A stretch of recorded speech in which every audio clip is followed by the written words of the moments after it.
COVID-19 has led to a record low turnout for Sunday's general election in Romania.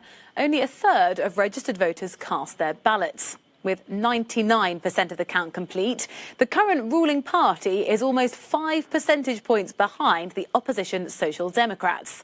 But it is unlikely they'll be able to form a coalition. So the balance of power will lie with several smaller parties who prefer the incumbent National Liberal Party. Evelyn Laverick explains. Not quite the result Romanian Prime Minister Ludovic Orban had been expecting. The country's general election turned out to be a very tight race between the two largest parties. It hasn't stopped both leaders claiming to have the edge as they wait for the official results.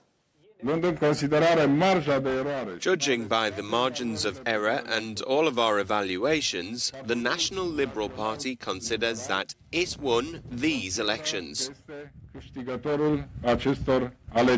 Orban's rival Marcel Ciolacu viewed things differently. At this moment, the Social Democrat Party has an advantage in the exit polls, even if we need to consider the votes from outside the country. Orban has led a minority government since last year as Prime Minister. His popularity has been eroded by the COVID-19 pandemic. The virus has cost more than 12,000 Romanian lives amid the worst economic slump in 3 decades. Social Democrat Ciolacu claims Romanians have shown there's a need for change. His party, however, seems likely to struggle to find coalition allies. Orban's Liberals, backed by President Klaus Iohannis, who must nominate the next premier, remain favourites to agree on a coalition. Romania has been rocked by several years of political and social turmoil, and there's hope the election will restore stability. Evelyn Laverick, Euronews. One surprise from the election has been the rise of a far-right nationalist party who will enter Parliament for the first time. Well, former Prime Ministerial Advisor Radu Magdin explained to us how he thinks the next government will be formed. The truth is right now, the Liberal Prime Minister, although his party scored number 2, still will have the upper ground for 2 reasons. Constitutional reasons, because according to our constitution, the Romanian president is closer in powers, for example, with the French president, although not as strong as Macron. Nonetheless, the president has a stronger constitutional mandate than in Italy or Germany, for example, and can have a serious say in coalition building. So it's in the interest of the president to have his party in power for the next 4 years till 2024.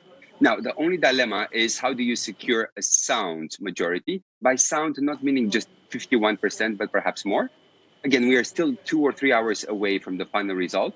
But I strongly believe, like other observers in Bucharest, is that a more natural coalition is a coalition of parties affiliated to the European People's Party. So right-wing parties plus the partner from the Renew Europe party. That means 3 or 4 parties, which is a lot, honestly, for a coalition to make it very successful, very peaceful, particularly in a, let's say, in a passionate country in politics like Romania is. But nonetheless, I would say once you don't have really a choice, you have to go forward with this. So I do expect in the days to come a 3 or 4 party coalition centered around the Liberals and topping 50% in total. Well, we'll be following all the coalition talks and discussions here. Just wanted to ask you about this new party, an anti-West, anti-globalist, orthodox party, the AUR. Where have they come from and why is it that they've generated votes? They were pretty much a stealth party because nobody really credited them with let's say, with a lot of hopes as regards entering parliament. Also because sometimes in Romania, we tend to see diverging results in polls, including internal polls, which analysts see for parties. So I would say a lot of the people, although they saw that in a certain preference for a rising AUR, because this is the name of it's an acronym for gold in Romanian, AUR.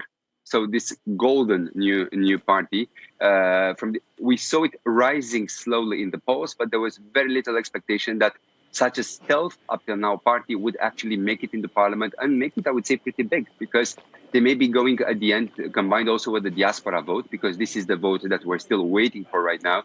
They may be going towards 7 or 8%. So let's see. But I would say that the problems for the parties is they can't really roll the red carpet to such a party.